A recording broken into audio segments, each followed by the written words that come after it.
감사합니다. 우리 함께 하나님의 말씀 보겠습니다. 잠언서 22장 말씀 보시겠습니다.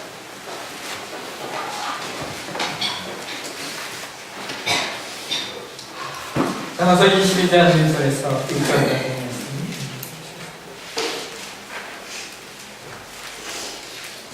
잠언서 22장 1절에서 6절까지 그다음 사목소리를 공동하겠습니다. 많은 재물보다 명예를 택할 것이고 은이나 금보다 은총을 더욱 택할 것이다. 강한 자와 왕자가 함께 있는 자와 그 모두를 기르시는 여호와이시다. 세계와 자는 지하에 보면 숨어 피하여도 어리석은 자는 나가다가 겸손과 여호와를 경외하는 보상은 생활과 영원한 생명이다. 해악한 자의 길은 가시와 올무가 있거니와 영혼을 지키는 자는 멀리 마땅히 갈 길을 아내에게 가르치나 그러면 너희 울고도 그것을 떠나지 아니하리라. 아멘. 저녁을 위한 기도를 드리겠습니다. 하나님 오늘도 우리에게 말씀을 주시옵소서. 주의 말씀을 우리 가운데 증거를 드릴 때 우리가 주의 음성을 듣게 하시고 주의 뜻을 발견하는 귀한 시간 되게 도와주시옵소서. 지난 성령께서 좌정하시고 임재하시고 교통해 주셔서 성령의 풍성함이 있는 귀한 시간 되게 도와주시고 자 이제 듣는 자 하나님의 보좌로부터 흘러넘치는 은혜의 강이 흘러넘치게 역사해 주시옵소서. 감사합니다. 그러신 예수님의 이름으로 기도하옵나이다. 아멘. 예, 시간 본문의 말씀을 가지고 자녀에게 마땅히 가르쳐야 할 것들이라고 하시는 말씀을 나누겠습니다. 몇 해 전에 일본 갤리오 대학의 그 총장님이 서울에 오셔서 특별 강의를 한 적이 있습니다. 일본 갤리오 대학은 역사가 150년이 넘은 세계 최고의 대학 가운데 하나로서 학교 표가 폐는 칼보다 강하다. 학문의 깊은 내부를 갖고 있는 학교인데요. 그때 총장님이 방문하셔서 강의했던 주제가 뭐냐면 선진 산업 국가들의 고등교육이라고 하는 주제를 가지고 강의를 했습니다. 이분이 강의를 하시면서 선진 국가들이 고등교육에 실패했다고 전제를 합니다. 그러면서 선진 국가들이 고등교육에 실패한 그 이유를 세 가지로 지적을 했습니다. 첫 번째는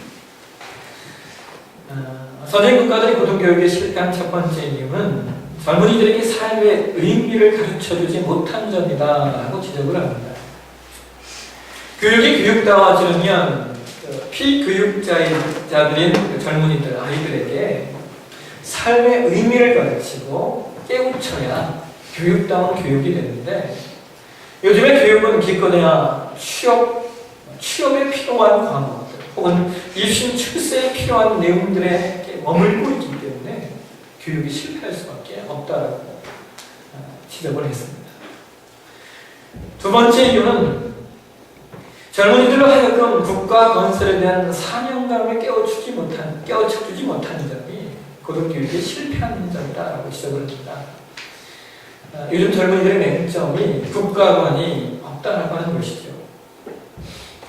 옛날에 우리나라 여러분 그 사당교육을 기억하십니까? 사당교육은 교육시설은 보잘것없는 사랑방 교육이었지만 젊은이들에게 분명한 목표를 주고 있었던 것이 이제 사당교육이라고 합니다. 이 사당교육의 핵심 내용이 뭐냐면 수신제가 평천하 이것이 이제 교육의 목표였다고 합니다.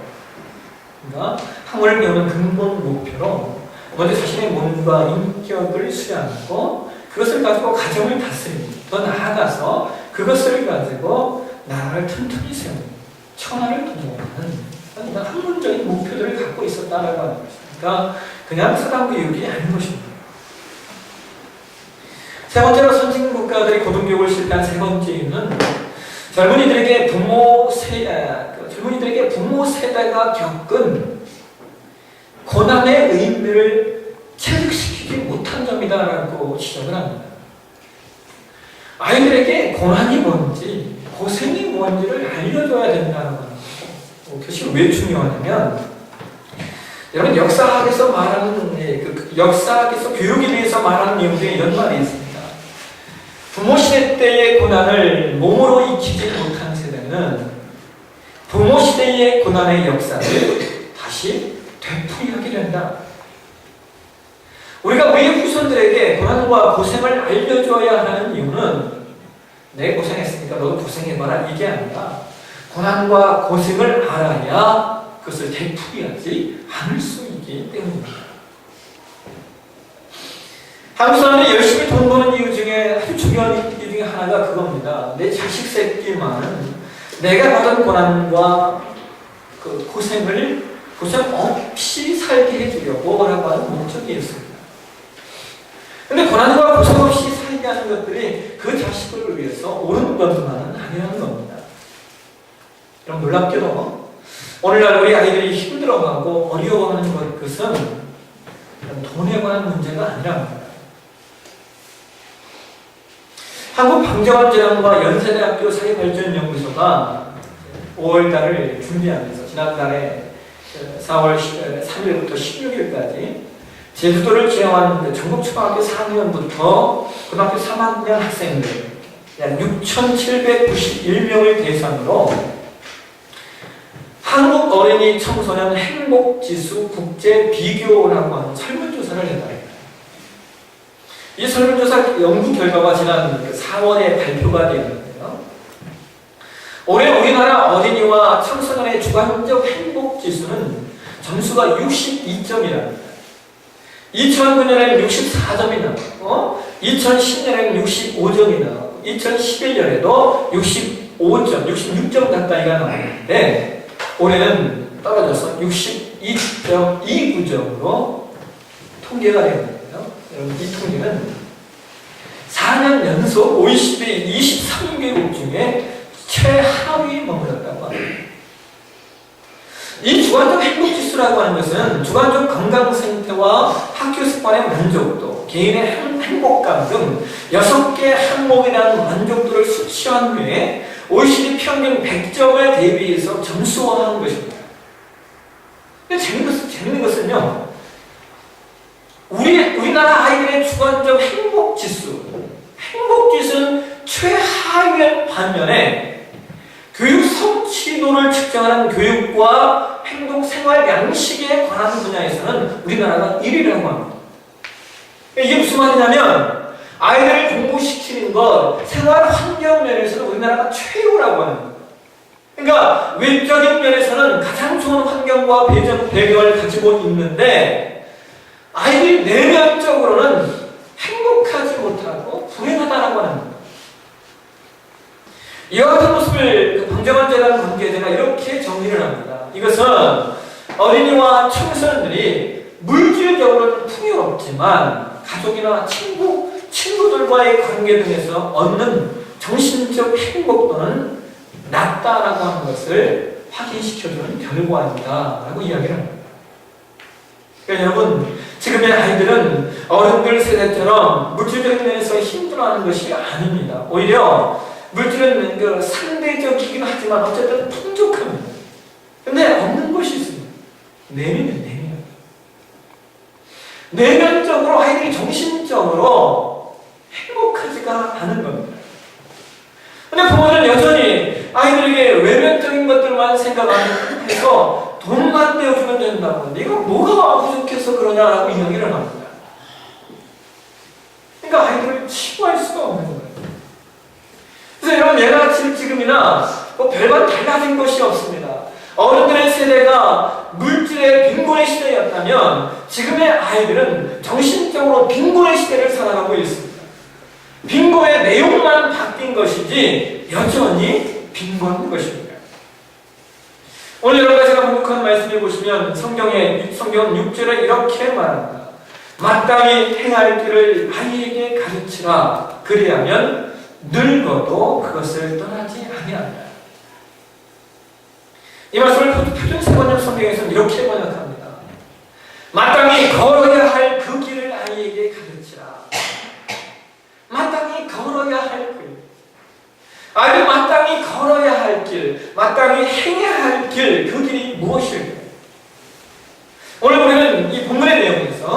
길, 마땅히 행할 길 5가지를 한번 찾아볼 수가 있습니다. 먼저 이 시장 1절에서 성경 이렇게 말하고 있습니다. 같이 한번 보실까요? 같이 읽겠습니다. 많은 재물보다 명예를 택할 것이요 은이나 금보다 은총을 더 택할 것이다. 우리가 마땅히 신자로서 자녀에게 가르쳐야 될 그 첫 번째 내용은 재물보다 명예를 택하는 것을 가르쳐야 된다고 성경은 말합니다. 여러분 여기 이 명예라고 하는 단어, 이 단어가 이 히브리어 셈이라고 하는 단어거든요. 이 셈이라고 하는 단어는 이름이라는 뜻입니다. 이름. 그러니까 직역하면 마땅히 재물보다 이름을 택하게 하라는 말입니다. 여러분 돈보다 더 중요한 것이 뭐예요? 자신의 이름이라고 하는 겁니다. 내 이름이 어떻게 알려지고 내 이름이 어떻게 남게 될 것인가, 그것이 재물보다 훨씬 더 중요한 것이라는 겁니다. 여러분 세계적으로 가장 위대한 상 가운데 하나가 노벨상입니다. 이 노벨상은 세상에 탁월한 공헌을 한 사람들에게만 주어지는 상인데요, 노벨상을 받는 사람은 노벨입니다. 근데 노벨이 자신의 전 재산을 바쳐서 노벨 재단을 만든 이유가 뭐냐면, 노벨이 몇 년 뒤에 들었을 때 어느 날 신문을 펴보니까 조간신문의 일면 헤드라인에 이런 기사가 났습니다. 알프레드 노벨 사망하다. 깜짝 놀라서 신문을 읽어보는데 기자가 평하길 죽음의 사업가, 파괴의 사업가, 다이너마이트의 왕이 죽다, 이렇게 평해놨더라고요. 물론 그 보도는 프랑스의 한 기자가 동명 이인의 죽음을 잘못 오인하고 오보한 것입니다. 근데 노벨의 그 기사를 읽고 충격에 빠집니다. 자신이 죽은 다음에 정말 사람들이 자신을 평가하길 죽음의 사업가, 다이너마이트로 엄청난 돈을 번 사람, 이렇게 평할 것이 뻔했기 때문입니다. 그는 자신에 대한 평가를 그와 같은 말을 듣는 것으로 끝내고 싶지 않아서 자신이 벌었던 모든 재산을 기부해서 사회와 세계에 공헌한 사람들에게 상을 주도록 재단을 형성하는 것입니다. 그는 재물보다 더 중요한 것이 내 이름이 어떻게 남을 것인가를 알았던 사람입니다. 자녀에게 재물보다 이름의 중요성을 가르치셔야 됩니다. 그 다음에 두 번째로 성경은 그렇게 말하고 있습니다. 은이나 금보다 은총을 택할 것이다. 여러분 여기 은총이라고 하는 단어도, 은총, 이것은 사랑을 주고받는 방법과 태도라는 단어입니다. 그러니까 은이나 금 같은 물질적인 죄와보다 사랑을 베풀고 나누는 삶이 무엇인가를 가르쳐야 된다는 말입니다. 여러분 왜 우리가 사랑을 나누며 살아가야 되느냐? 2절을 보시면 성경은 이렇게 말하고 있어요. 가난한 자와 부한자가 함께 살거니와 그 모두를 지으신 이는 여호와시니라. 여러분 왜 사랑이 중요하냐? 가난한 자와 부한자가 함께 살아가기 때문입니다. 가난한 자는 부자가 필요한 법이고 부자도 역시 가난한 자들이 필요합니다. 아무리 큰 회사의 사장이라도 직원이 없으면 그 회사는 망하는 법이고, 동시에 회사가 망하면 그 직원도 없는 법입니다. 중요한 것은 이 둘이 함께 살아간다는 겁니다. 왜냐하면 이 모두를 지으신 분이 하나님이시기 때문입니다. 그래서 우리는 부자에 대한 이유 없는 배타심이 있어도 안 되고, 동시에 가난한 자들에 대한 경물이 여기는 마음이 있어서도 안 되는 겁니다. 미국의 부시 대통령 당시에 아시아계 여성으로 전국 최고 고위직에 오른 여성이 한국 사람입니다. 전신혜라고 하는 분인데요. 이분이 8년 동안이나 노동부 차관으로 활동하면서 많은 업적을 남겼습니다. 그분이 이제 쓴 책이 있는데 그 책에서 그분이 그런 얘기를 해요. 향후 20년 그리고 30년 후에는 우리 아이들의 90%가 지금은 존재하지 않는 직업을 갖게 될 것이다 라고 말하면서 아이들에게 가르쳐야 할 것 10가지를 제시했습니다. 그 내용이 뭐냐면, 사회봉사 정신을 키워라. 첫 번째가 그거예요. 사회봉사 정신을 키워라. 둘째, 한국인의 정체성을 갖게 해라. 셋째, 작성과 취미를 살려라. 넷째, 부모부터 실천하라. 다섯째, 아이와 논쟁을 벌여라. 여섯째, 스스로 문제를 해결하게 하라. 일곱째, IT, 인포메이션 테크놀로지라고 하는 그 정보 기술, 인터넷 기술을 가르쳐라. 여덟 번째, 모험심을 키워줘라. 아홉 번째, 인격을 갖추게 하라. 열 번째, 아이들에게 열정을 갖게 해라. 여러분, 그분이 제시한 10가지 가운데 첫 번째 내용이 사회 봉사 정신을 키워라입니다. 여러분, 이 사회 봉사 정신이 우리 아이들의 미래에 무슨 도움이 될 것 같습니다. 근데 그렇지 않습니다. 지금도 그렇지만 앞으로도 더더욱 중요하게 가르쳐야 될 것이 이 사회 봉사 정신입니다. 지금의 시대는 자기만 하는 이기적인 아이는 절대로 큰 일을 할 수가 없습니다. 남을 배려할 줄 알고 남을 위하여 자기의 시간과 삶을 나눌 수 있는 사람이 쓰임받는 시대입니다. 여러분, 이번에 그 세계의회 총재로 추천이 된 김용씨가 그 미국 최고의 대학인 그 다트머스 대학에 총장으로 임명될 때요. 그분이 그런 얘기인데, 다트머스 대학, 미국에서 가장 역사가 오래된 최고의 그 대학에 사실 자기는 그냥 사실 총장이 될 거다 생각하지 않고 이력서를 집어넣었답니다. 그 총장의 그 신청한 사람들이 어마어마한 사람들입니다. 근데 김용 씨가 당첨이 총장으로 임명이 된 겁니다. 자기가 의아해서 물어봤대요. 왜 나를 총장으로 임명했냐고. 그랬더니 학교가 이렇게 얘기하더라고요. 당신이 아프리카에서 에이즈 퇴치를 위해서 당신의 삶을 바쳐서 헌신한 것. 그것 때문에 당신이 다트머스 대학의 총장으로 임명이 됐다. 이 사회가 만장일치로 그를 당첨한 겁니다. 사랑하시는 겁니다. 실력도 중요하지만 실력보다 더 중요한 것이 있다는 겁니다. 함께 살아가는 것이 무엇인가를 알고 은혜와 금보다 상황의 성김을 선택한 사람이 다른 사람을 이끌어갈 수 있는 지도자라고 하는 것입니다. 우리 아이들에게 함께 살아가는 것이 무엇인가를 가르쳐야만 됩니다.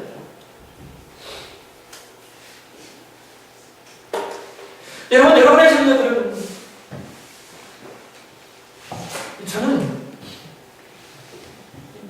저희 자녀들이 부자가 되었으면 좋겠습니다. 목사가 부자가 되었으면 좋겠어요.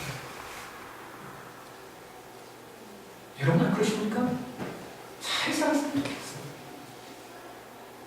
근데 그냥 돈만 많은 부자가 아니라 왜 돈을 벌어야 하는가? 왜 돈을 벌어야 하는가?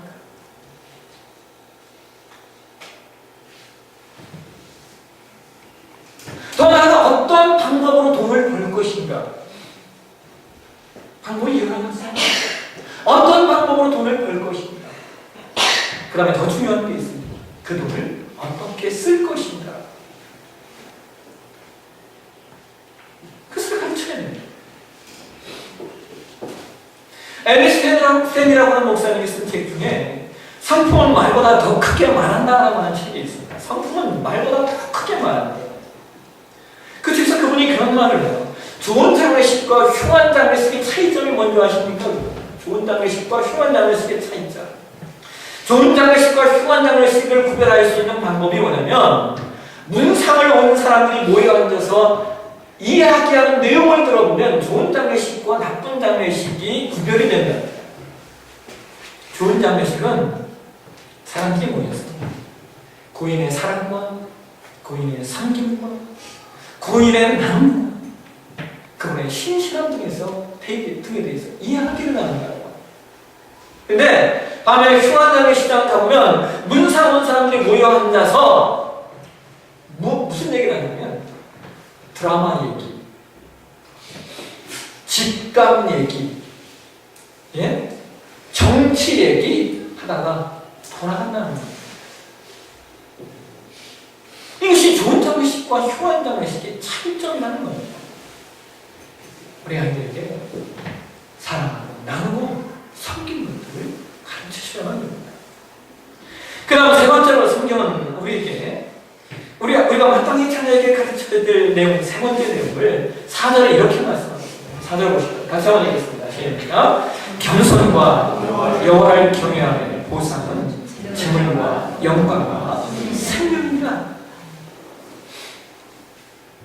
이 부분을 표준세번역 성경에서는 이렇게 번역합니다. 겸손한 사람과 주님을 경외하는 사람이 받을 보상은 재산과 영예와 장수이다.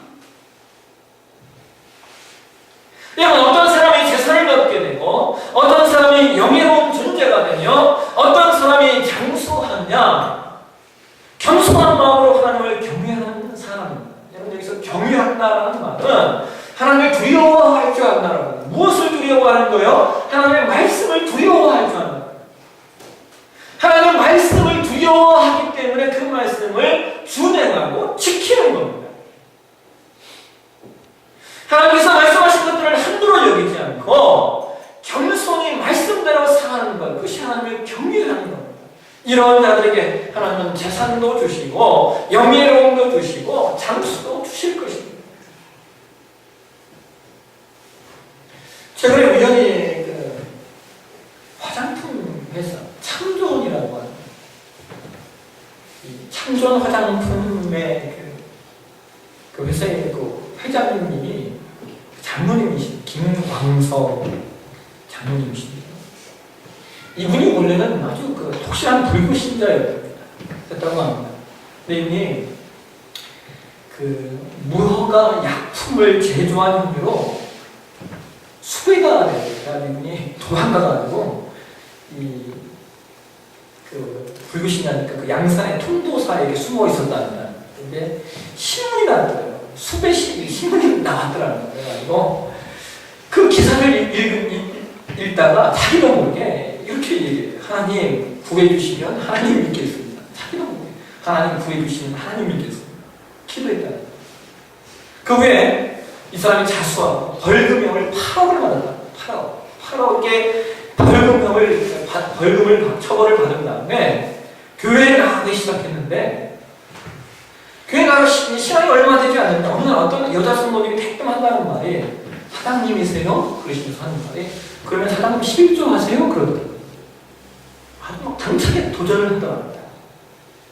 그래서 하는 말이 그러는 거예요. 성도로서 11조 생활을 하면 성도 자격이 없지요. 그래서 말라기 3장 말씀을 읽어주시더라고요. 이 말을 읽고, 이 말을 듣고 김광석 회장님이 기도하기에 하나님께 이렇게 얘기해요. 하나님, 그러면 말라기 3장에 하나님 시험해보라겠습니까? 내가 한번 하나님 시험해보겠습니다. 하나님 시험해볼 테니까 하나님 이왕 주실 거면 구체적으로 축복해 주십시오. 그렇게 기도했다. 그때 참전 화장품의 1년 매출이 1억이었습니다. 1억. 근데 그분이 결단하고 1년을 11조를 드렸는데 1년 후에 매출을 결산해 보니까 8억이 되었더라고요. 1억 하던 회사가 8억 매출을 하게 됩니다. 여러분 한번 생각해 보십시오. 무허가 약품을 제조해서 도망다니는 사람이 갑자기 매출이 엄청나게 늘어나는 거예요. 그러니까 이분이 갑자기 마음속에 두려운 마음이 들더래요. 그래서 하나님께 또 기도했답니다. 하나님이 원하시는 것이 물질만이 아닐 터인데 물질 말고 제가 무엇을 주께 드려야 하겠습니까? 기도하는데 하나님 두 가지 마음을 주셨대요. 하나는 아내와의 관계에서 결코 부끄러움이 없도록 가늠하지 않고 살겠습니다. 이게 뭡니까? 저희는 가늠했다는 얘기입니다.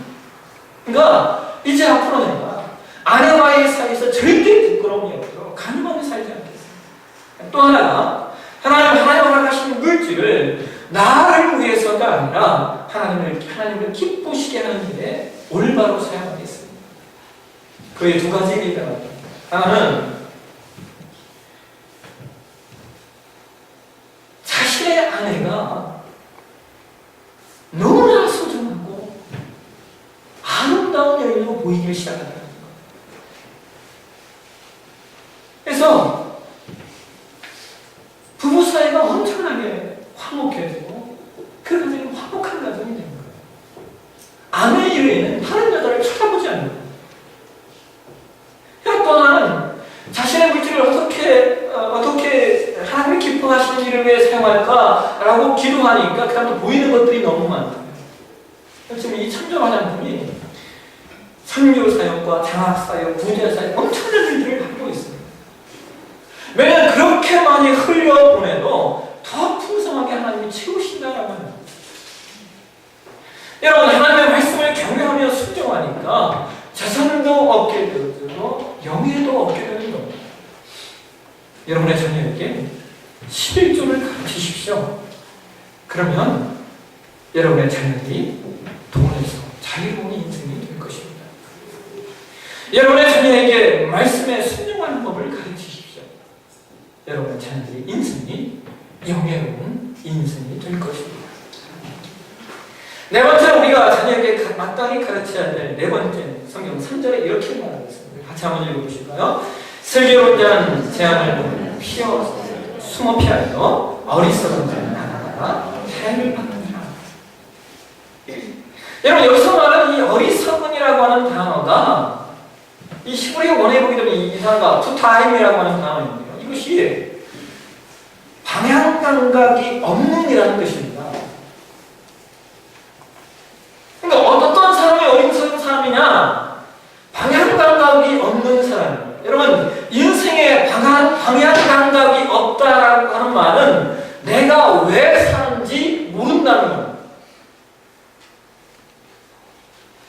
요즘 현대를 사는 아이들의 가장 큰 문제점 중에 하나가 내가 무엇을 위해 살 것인가라고 하는 답이 없다라고 합니다. 좋아하는 게 없어요.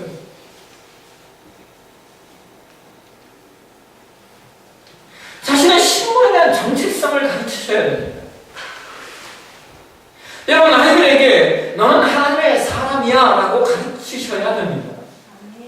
너는 우주 만물을 창조하신 하나님께서 특별하게 하나님의 일을 맡기기 위해 부르신 소명받은 존재라고 하는 정체성을 아이들에게 심겨주셔야 된다고 합니다.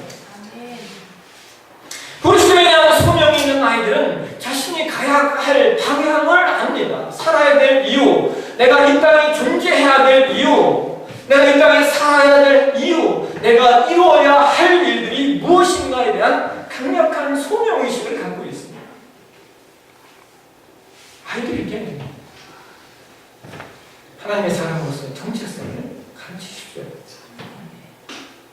마지막으로 성경은 5절을 통하여 우리 아이들에게 가르쳐야 될 다섯 번째 내용 이렇게 말합니다. 함께 읽어보실까요?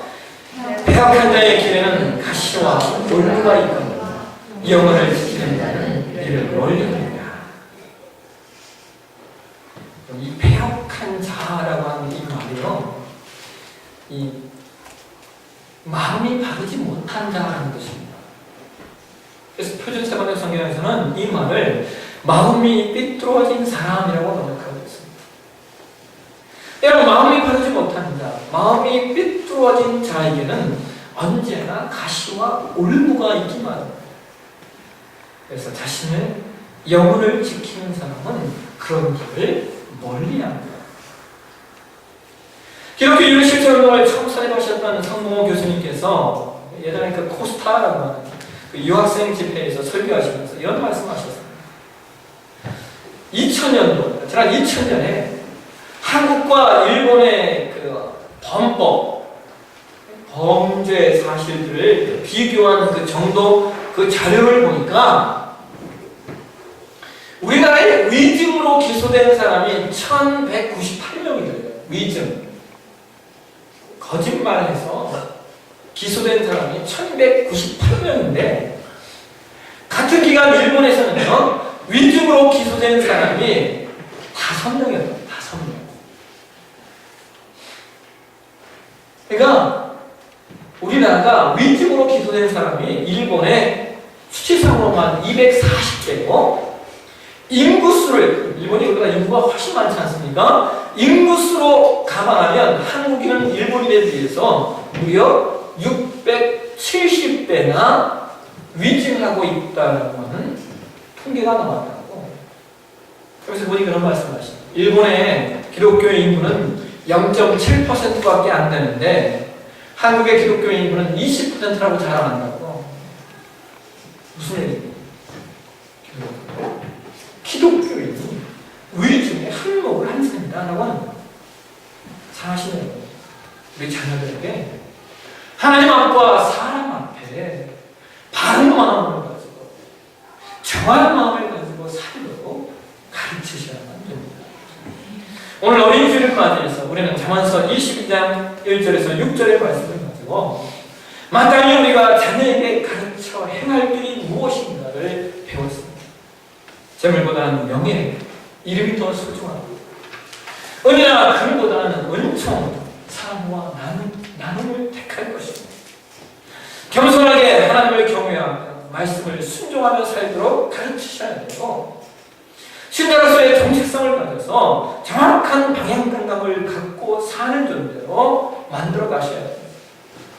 정한 마음과 바른 마음을 가지고 사람과 하나님 앞에 정직하게 살아가는 하나님의 사랑. 여러분의 자녀들 그렇게 생각하시길 주의 축원합니다. 기도하겠습니다.